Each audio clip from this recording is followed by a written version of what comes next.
Halo teman-teman, kami dari kelompok Krypton akan menjelaskan materi terkait proses costing dan accounting for production losses. Berikut adalah anggota dari kelompok kami.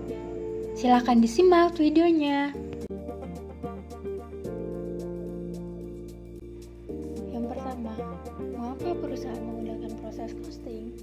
Proses costing adalah sistem kalkulasi biaya yang digunakan oleh perusahaan yang memproduksi produk yang sama secara kontinu.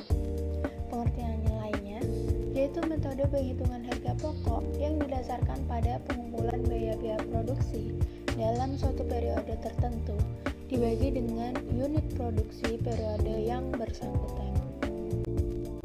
Alasannya, jika barang yang diproduksi melewati beberapa proses atau tahapan, diperlukan teknik proses costing untuk menghitungnya.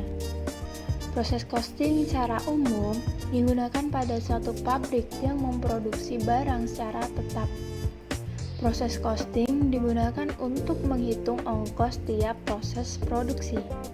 Proses costing lebih diartikan sebagai biaya yang dibutuhkan tiap departemen dalam memproses suatu produk untuk tiap hari.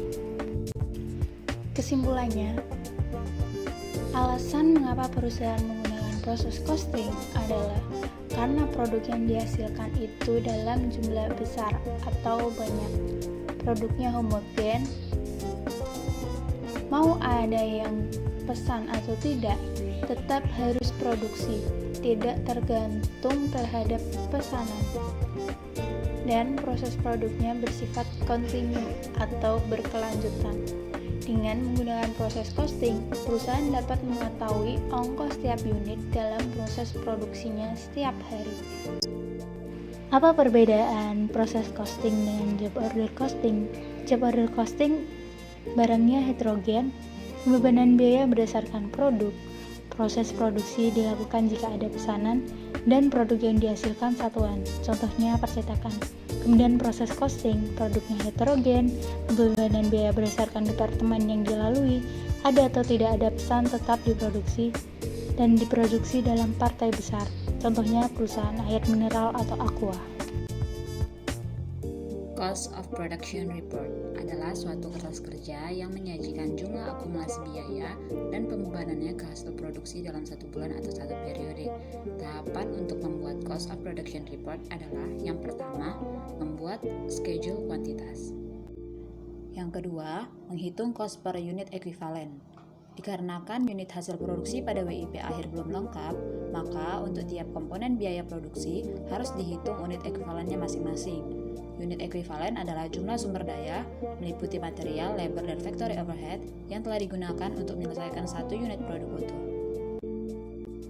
Sebagai contoh, bila terdapat 3 unit produk pada WIP akhir dan tiap produk tersebut baru menggunakan sepertiga bahan baku, maka jumlah bahan baku yang telah digunakan untuk membuat 3 produk tersebut sama dengan jumlah bahan baku yang dibutuhkan untuk menyelesaikan satu buah produk utuh, yaitu 3 unit fisik dikali 1/3, yaitu sama dengan 1 unit ekuivalen bahan baku.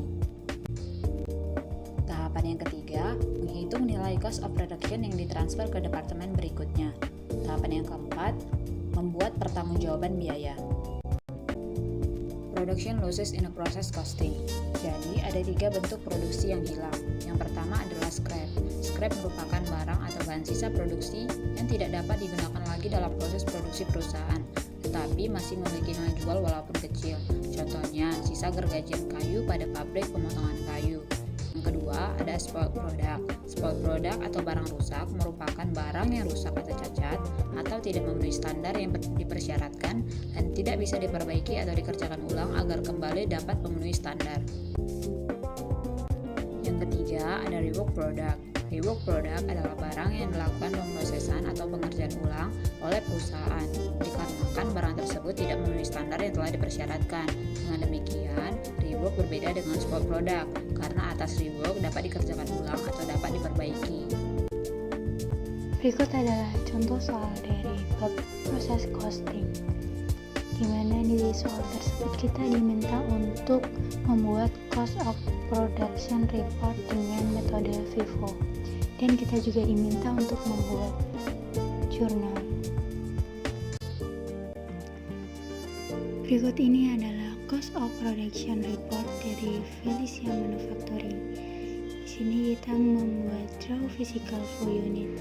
Terlebih dahulu, memasukkan input dan outputnya, itu dari soal. Kemudian kita membuat equivalent unit, di mana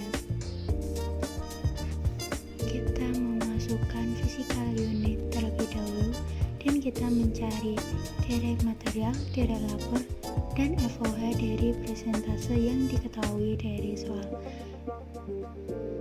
Kemudian dari situ kita menghitung total cost-nya dari input.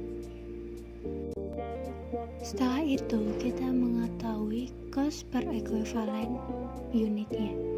Dan setelah itu kita mengetahui total cost as outputnya dan total cost yang ditransfer dari departemen tersebut. Selanjutnya, kita mencari cost of production report dari departemen yang kedua.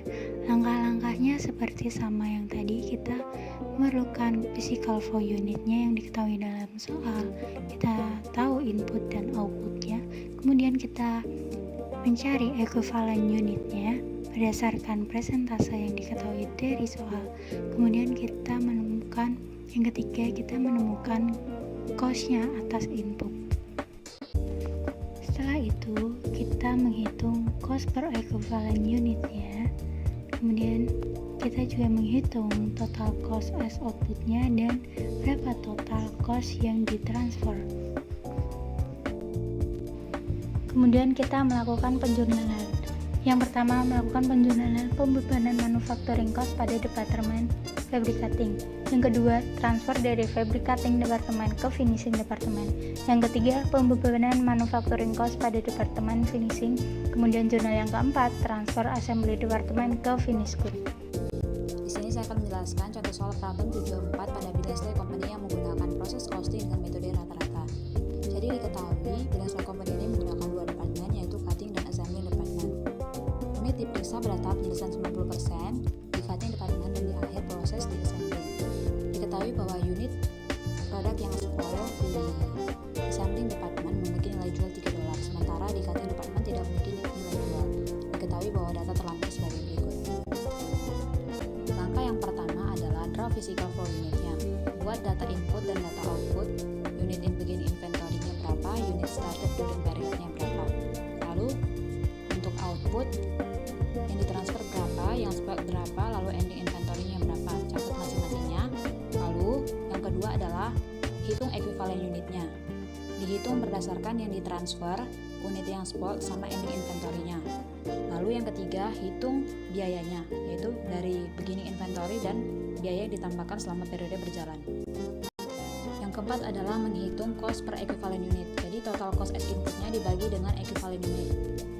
Yang kelima adalah menghitung total cost as output. Jadi berdasarkan unit yang ditransfer, unit spoil, dan unit ending inventory-nya dikali dengan cost per equivalent unit, dapat nanti total cost as output. Yang selanjutnya adalah menghitung cost of production report pada assembly department. Yang pertama adalah draw physical flow unitnya, yaitu unit in beginning inventory ditambah dengan unit received from preceding department. Didapat hasil total inputnya, yang mana nanti harus sama dengan total outputnya. Lalu menghitung equivalent unit.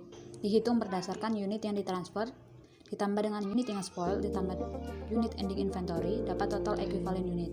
Sementara total cost as input adalah langkah ketiga, itu diambil dari biaya beginning inventory dengan tambahan yang diterima selama periode berjalan. Langkah yang selanjutnya adalah menghitung cost per equivalent unit. Didapat dari total cost as inputnya dibagi dengan equivalent unitnya, dapat nanti cost per equivalent unit. Nah, langkah yang kelima adalah menghitung cost as output. Jadi berdasarkan output yang ditransfer itu dikali dengan cost per equivalent unit. Lalu unit spoilnya, unit spoil di assembly department itu dikali dengan cost per equivalent unit. Lalu ending inventory-nya juga dikali dengan cost per equivalent unit. Nanti didapat total cost as output-nya. Nah, jurnal pembebanan biaya produksi pada cutting department dan pada assembly department adalah sebagai berikut. Data ini diperoleh dari data-data yang sudah kita hitung sebelumnya. Nah, teman-teman, sekian penjelasan dari kelompok kami. Terima kasih sudah mendengarkan.